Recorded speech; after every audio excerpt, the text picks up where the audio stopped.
Well, Luke, welcome back home. You get a series against Bemidji State. Always tough against this team, but you only faced them once this year.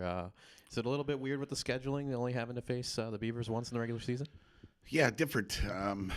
Obviously, it's great to be back home. That part's going to be good.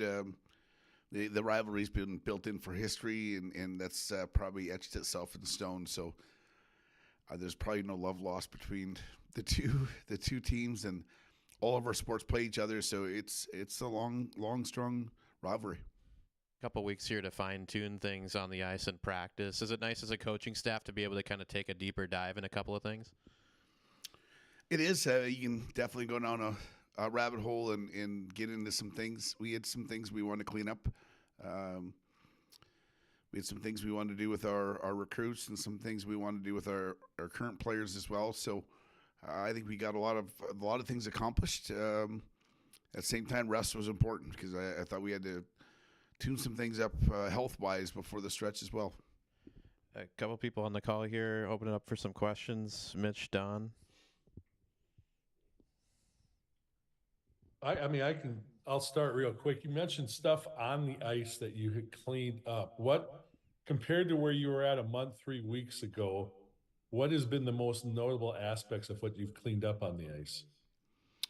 We want to get into some face-offs. We want to get into some coverage scenarios, arrival into coverage that we just felt we were maybe eroded a little bit because you hadn't practiced a whole bunch of that. You're always tuning up line rush against because you want to make sure on these teams that delay and find late players that we got great coverage and then maybe for us just a little bit just breakout wise, just want to try to get out of our zone as clean as possible the first attempt. So we went through some scenarios I think where you are in just awkward spots we've been in a little bit as far as maybe a forward back first or a winger to the low position and the D ended up being on the wall. So it's just some things we want to tighten up. Did you guys do anything as a team over the last weekend, or did the guys just kind of do things on their own? Yeah, we practiced, last Thursday, Friday.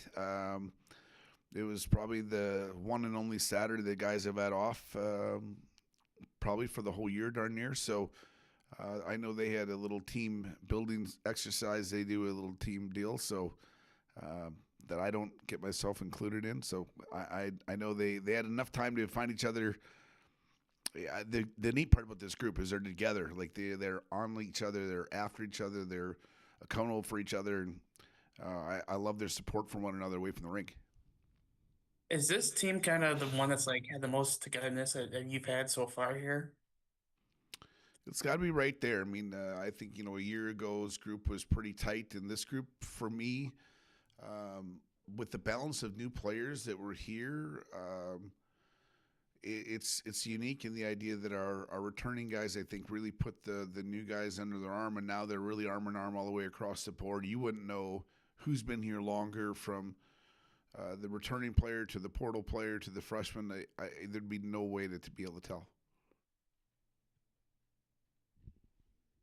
Luke, you talked about the rivalry with Bemidji State, and obviously in-state long-term history, but is it still the rivalry that it once was, or has maybe even the Augustana and the St. Thomas, has given the proximity and the intensity of games we've seen this year, is that kind of on par now with Bemidji, or where does that stand?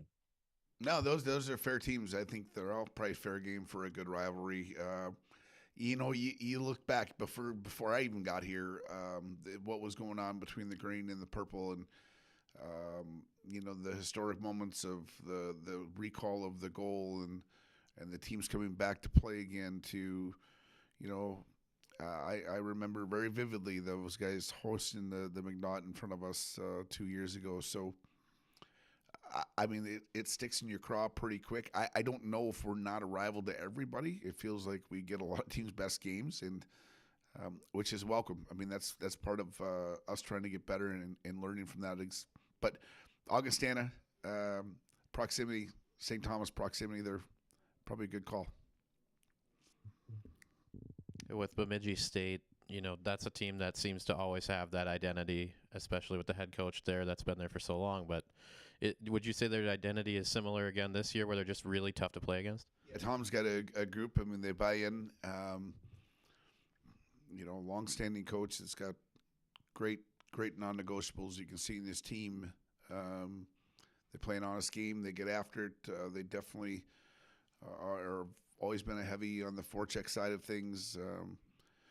They're definitely always. I mean, they make a lot of transition plays right now. A lot of their scoring chances have recently been out of the line rush in transition, and then they've got a heavy offensive zone component. I mean, the one thing that's probably been something everyone has talked about is the goaltender that graduated up there that played feels like every game for a long time, and that's new for them this year. And so you got to get after any chinks in their armor. You got to make sure you get into.